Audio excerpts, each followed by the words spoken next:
She Can, we tell women's stories. We show how women get to where they are today. And I'm really excited to talk to Mory Fontanez today. Mory, it's so great to have you. Thank you for taking the time to tell your story today.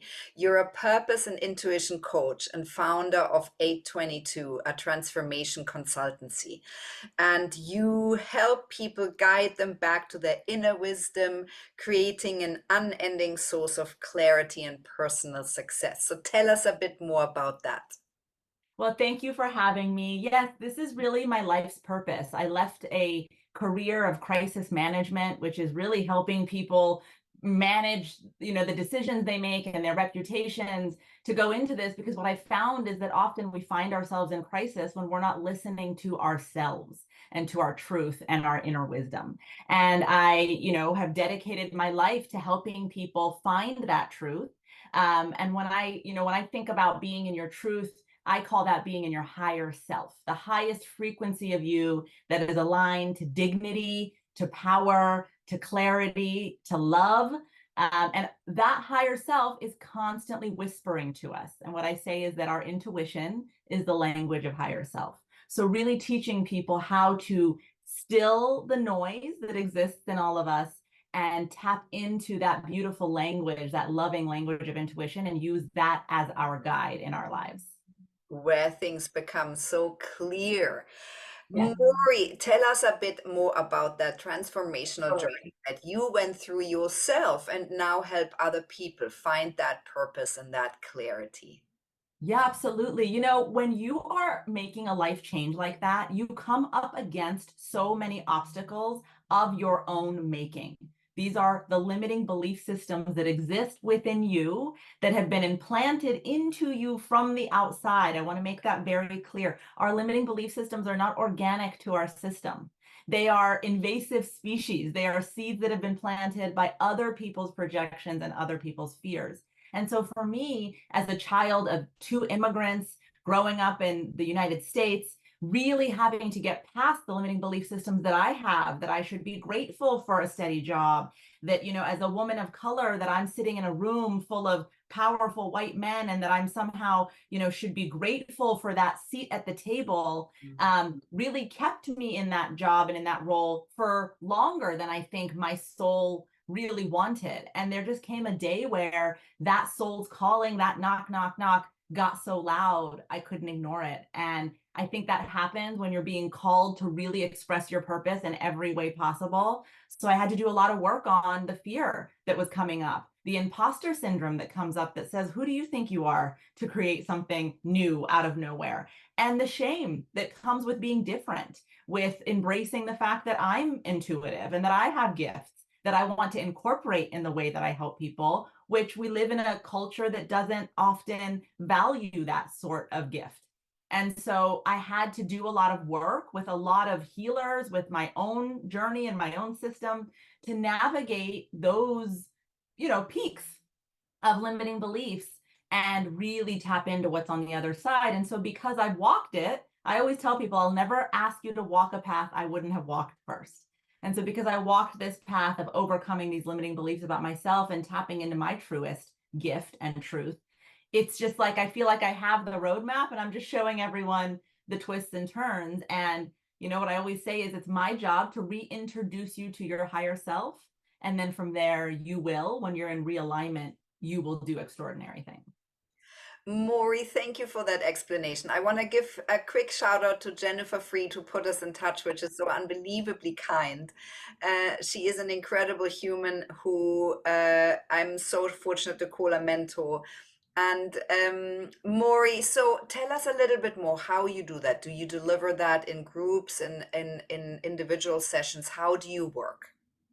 Yes, I do it in both ways. A lot of corporations will bring me in to do workshops with their leadership team. And these are things unlike anything else that they've experienced, because we're doing sort of a spiritual, energetic, and practical, intellectual thing all at once. And so I can do it in group workshops. I do a lot of one-on-one sessions with clients. I work a lot with people that are in the public eye and are really under pressure to be in their truth, or actually under pressure to conform and seek validation, and to really try to pull them out of that and to exist in their truth. So I work in those ways. I have a podcast where I really like to democratize this information and make sure, because there's only one me, that everyone has access to this work and this healing and this message.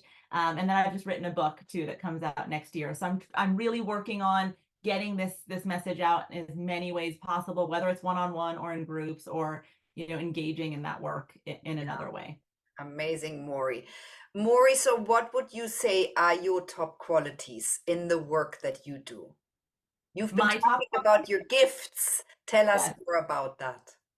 I am deeply intuitive. I can really tune into information that is nonverbal, whether that's the energy or the emotion coming off the person across from me, whether it's the energy of the cosmos and all of the support that exists for all of us and what I'm hearing from there. And, I'm able to take all of that and translate it into very practical language so that it feels very accessible and actionable for people. And from there, I think that my other quality is just love. I love hard, and love is such a healing thing. So I feel that part of what I'm teaching is love of self, love of the collective, love of what we are all trying to build here together. Mory, and what is your main motivator when you do this kind of work, which really is obviously your purpose, your calling, your job, but it's really all encompassing?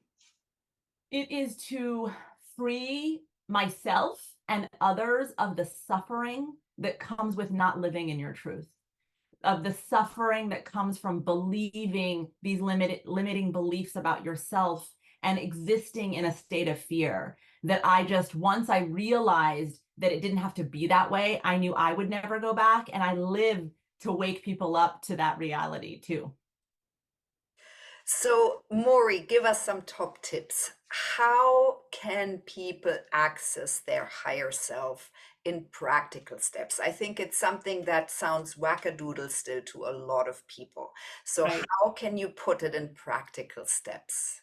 Yes, absolutely. There is no higher self without the human self. And so the first thing I say is no parts of us are disposable, even the ones that are in the shadow, that are in the fear. And so the work of tapping into your higher self and your intuition starts with getting to know your human self, getting comfortable with your feelings, and getting to understand the fears in a way that you're in dialogue with them, that you're not trying to push them away, but that you are listening to them, not for the action you should take, but for the needs they are trying to get met. And once you really listen, it's like little kids. When they get your attention and they tell you what they need, that need can be taken to your higher self. And when you want to tap into your higher self, what I say is it's the stillest part of you. It is that part when you take a deep breath that is like a still lake. And when it communicates factually. It is emotionally neutral. When you have a knowing, it comes through as though it's fact, or like I say, like a period at the end of a sentence. And so when you're able to be in the dialogue with both parts, you can differentiate between the two, and you start to learn how to follow the still voice, but also tend to the fear voice by checking in with the fear. And then lastly, trust and faith in your higher self and in your intuition is everything. So when you know something, follow that knowing. And when you follow that knowing, constantly keep inventory of the evidence you get for what happens when you do that. Because when our brains have evidence, then things become real. And when it's real, it will speak to you even more clearly and guide you even more clearly in life. Thank you for those really powerful tips, Mory. So, what are you most proud of to date?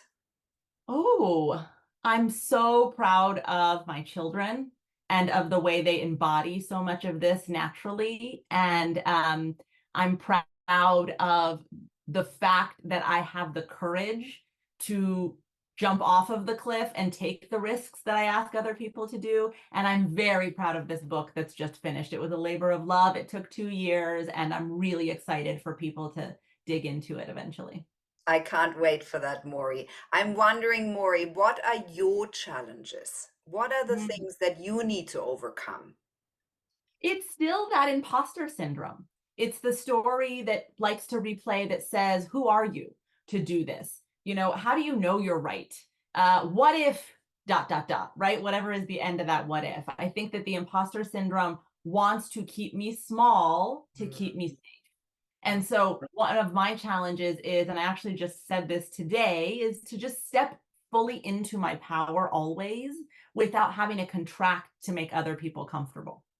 Yeah, I think that's such a beautiful thing and such a powerful thing you just said. And I think with the 2023 through Barbie movie and others, we are slowly going in that direction and realizing that this is still a narrative very much alive today. That's Maury, right. so tell us about your plans and goals for the next years. You got a book coming out. Yes. I'm really excited for this next year. I think to do more group work. I'd like to really bring this work to the collective rather than the one-on-one. So more group workshops. Really excited about what the podcast is doing for people and the messages that we get about the healing they receive just in the 40 minutes that they listen. So putting a lot of effort and energy into really pouring myself into that podcast and sharing it. And then, of course, when the book comes out, a lot of effort and energy into putting that out in the world as well. Maury, thank you so much for talking to me today and telling your story. Thank you for having me, Stephanie. It's been such a pleasure to be in conversation with you.